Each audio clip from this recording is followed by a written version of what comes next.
जय गुरुदेव। आज यहाँ परम पूज्य स्वामी जी महाराज द्वारा हस्तलिखित साधना डायरी को प्रस्तुत किया जा रहा है। इसमें परम पूज्य स्वामी जी महाराज के उन अनुभव और घटनाओं का जिक्र है जिन्हें परम पूज्य स्वामी जी महाराज अपनी साधना अवस्था के दौरान किसी कॉपी या नोटबुक में नोट कर लेते थे। यह डायरी समस्त आध्यात्मिक जिज्ञासुओं और साधक अभ्यासियों के लिए उस मालिक का एक अनमोल उपहार है। उनकी शिक्षाओं और उपदेशों को हमें अपने जीवन में आत्मसात करने की कोशिश करनी चाहिए। जब मैं गुरु के पास पहुंचा तो कार्तिक का महीना था। जाड़े प्रारंभ हो रहे थे। गुरु महाराज ने दर्शन देते ही मुझे उपदेश दे दिया था। मैं उनकी आज्ञा लेकर साधन प्रारंभ कर दिया। जिस दिन से साधन शुरू किया उसी दिन से चित्त की चंचलता अधिक शुरू हो गई, परंतु गुरु महाराज से अर्ज करता रहता था कि मेरा चित्त स्थिर नहीं रहता है और साधन के वक्त भाग लगाता रहता। गुरु समझाते थे कि वक्त साधन के समय तुम हमारे रूप का दर्शन कर लिया करो और जब मन न माने तो रोया करो।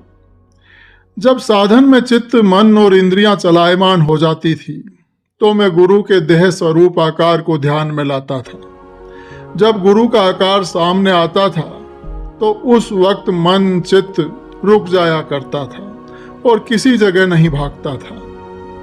जब चित्त, मन एक जगह रुक गया तो वक्त भजन करते समय शब्द, घंटा, शंख, ऊपर की ध्वनि ये सुनाई देती थी।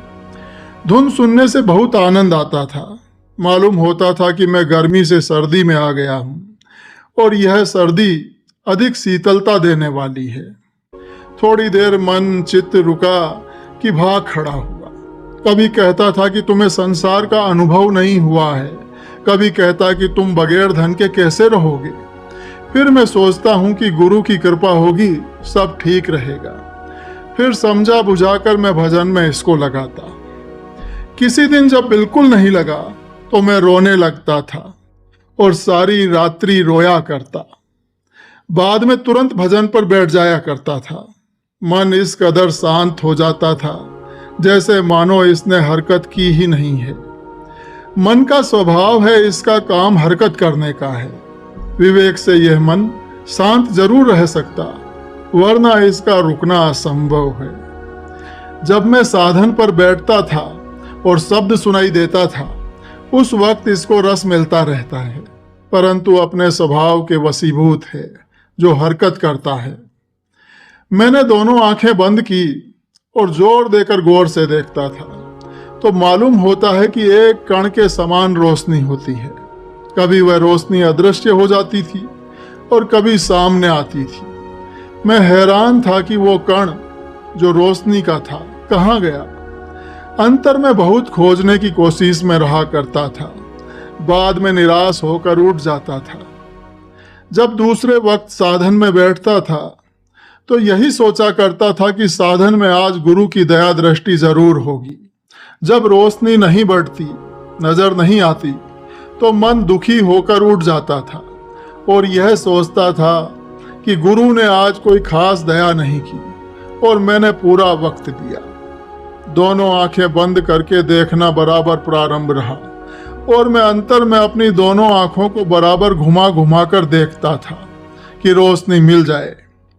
जब बहुत हताश हुआ तो गुरु के पास गया और गुरु से पूछा कि मैं वक्त बहुत देता हूँ परंतु तरक्की नहीं होती है।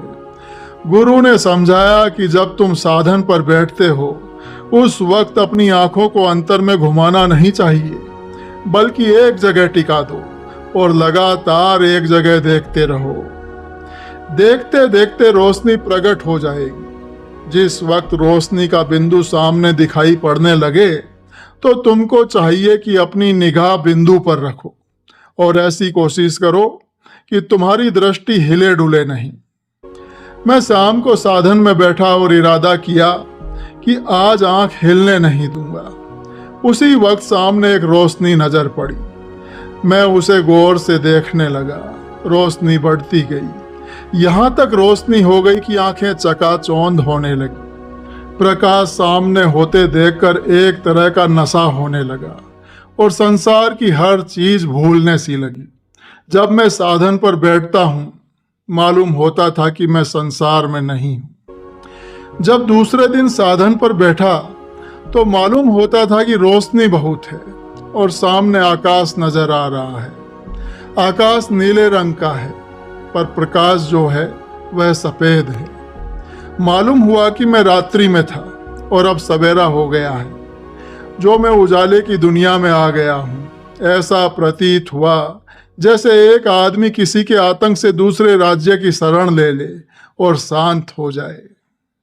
जैसे मैं नीले आकाश में पहुंचा कि हमारी वासनाएं जाग गई और हृदय में अनेक इच्छा प्रकट हो गई। गुरु से पूछा कि स्वामी जी ऐसा क्यों हुआ?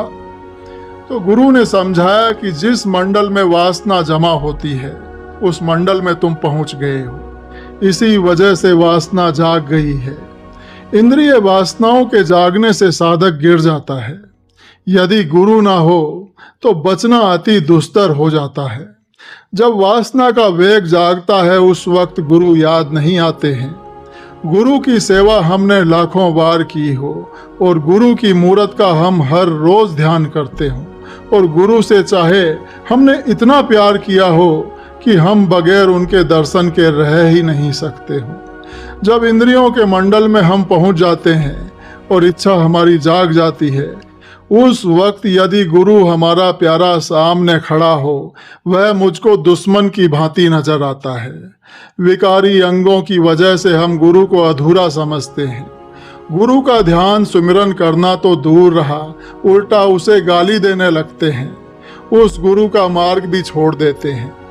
जब विकारी अंग इंद्रियों के जागते हैं, उस वक्त यह इच्छा होती है कि सुंदर स्त्रियां मिले और हम उनके साथ रहें। 100 में से एक बचता है, वह भी गुरु का सहारा लेकर, नहीं तो लाख में एक बचता है। जब इंद्रियों का झकोला आता है, हमारे साथी भी जो मिलते हैं वह भी इंद्रिय विकार वाले होते हैं। वह इस इच्छा की पूर्ति पूर्व से करते हैं। संग के दोष से साधक तुरंत गिर जाता है। मुझे अनुभव हुआ है, जब इच्छा जगी मालूम हुआ कि घास के ढेर में आग लगा दी है और अग्नि प्रचंड रूप धारण कर चुकी है। इसी तरह एक झोंका आया था, मैं पास ही में था और गुरु के पास पहुंच गया। गुरु ने अंतर्भाव से देखा, इस तरह समझाया और कहा कि तुम हमारे पास रहो और साधन करो, बाहर मत कहीं जाओ। कुछ दिन बाद यह अंग जो विकारी प्रकट हुआ है खत्म हो जाएगा। गुरु की कृपा लेकर और पास रहकर मैं साधन में लग गया। कुछ दिन बाद इंद्रियों का वो अंग चला गया और गुरु बहुत प्रिय सत्संगी हितकर मालूम होने लगे और सत्संग की चाह हर वक्त होने लगी। अंतर में लगातार भजन करने की इच्छा जाग गई और मैं साधन में लग गया। साधन करते वक्त जो पर्दा आ गया था और चंचलता बढ़ गई थी, मन चित्त बुद्धि मलिन हो गए थे, वो साफ होने लगे। साधन समय में प्रकाश साफ फिर होने लगा और कुछ कुछ आवाजें सुनाई देने लगी। मालूम होता है कि आवाज से मकान गूंजने लगा। आवाज सुनकर बहुत अच्छा लगता है। एक दिन मैं एक सत्संगी के यहाँ चला गया, जो कि थोड़े दिनों से ही सत्संगी हुआ है। इसके पूर्व में वो सत्संगी मांस शराब अनाचार करता था, परंतु सत्संग में आकर उसने मांस शराब पीना त्याग दिया। अपने घर बुलाकर भाव के सहित भोजन कराया। जैसे ही भोजन किया कि चित्त मन बुद्धि खराब हो गई। अगर गुरु के पास न पहुंचता तो यह निसंदेह बह जाता। गुरु के समीप पहुंचते ही गुरु ने मीठे स्वर से शब्द उच्चारण किए। किसी सत्संगी के यहाँ संकोच में भोजन नहीं करना चाहिए, क्योंकि एकाएक उसके कर्म नष्ट नहीं होते हैं। सत्संग में शरीक किया गया है, अब उसका इलाज कर्म काटने का होगा। आज तुम्हारा मन बहुत खराब है, तुम आंखें बंद करो। जब मैंने गुरु आज्ञा से आंखें बंद की तो मुझे अंधेरा मालूम हुआ और थोड़ी देर बाद मैं भजन पर बैठा तो मालूम हुआ कि शब्द कभी सुना ही नहीं है। दोनों दयाओं से मैं खाली रह गया। मुझे बड़ा अफसोस हुआ कि मैंने अपना पैदा किया हुआ धन खो दिया। इसी सोच विचार में गुरु के सामने रोने लगा। गुरु ने दुखी अवस्था देखकर कहा कि ऐसी गलती अब मत करना और हर एक किसी के यहाँ भोजन मत करना। तुम यहाँ आओ। तो मैं गुरु के निकट पहुंचा और अपना सिर उनके चरणों में रख दिया। गुरु महाराज ने अपने हाथों से मुझे उठाया और कहा कि हमारी आंखों की ओर अपनी आंखों से देखो। मैंने अपनी आंखों को गुरु की आंखों के साथ जोड़ दिया और एक टक से गुरु की आंखों की पुतली को देखने लगा।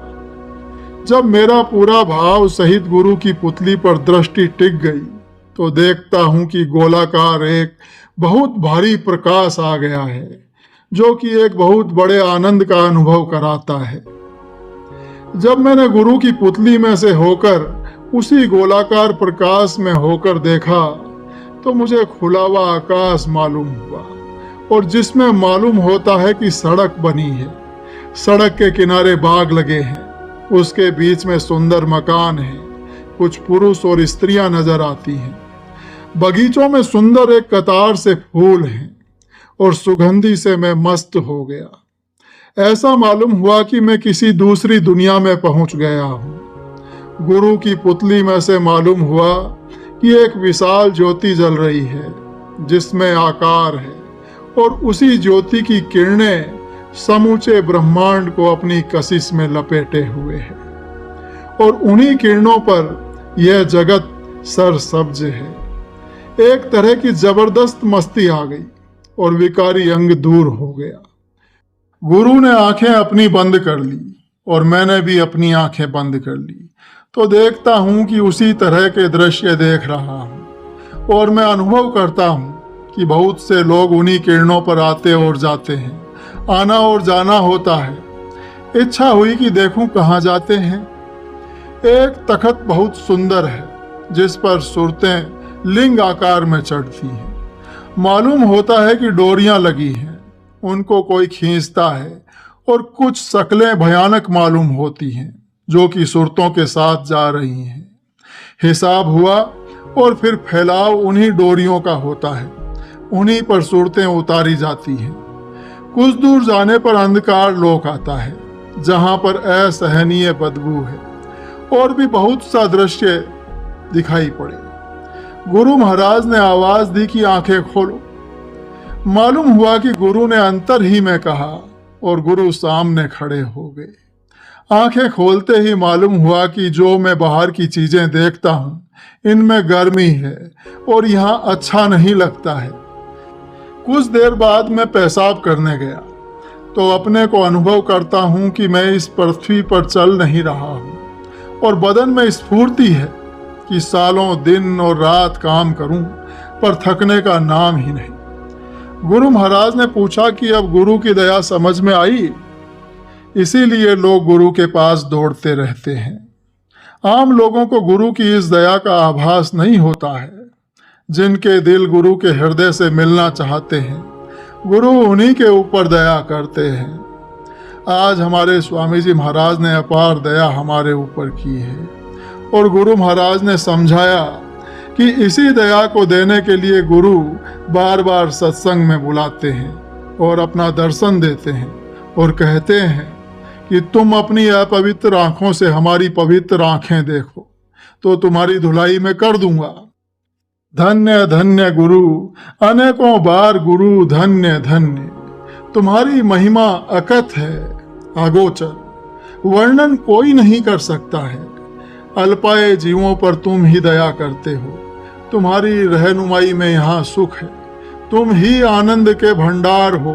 तुम्हारी कृपा मात्र से जीव अनेकों जुगों के पाप कर्म से मुक्त हो जाता है। मैं गुरु की मोहिनी मूरत देखता ही रह गया।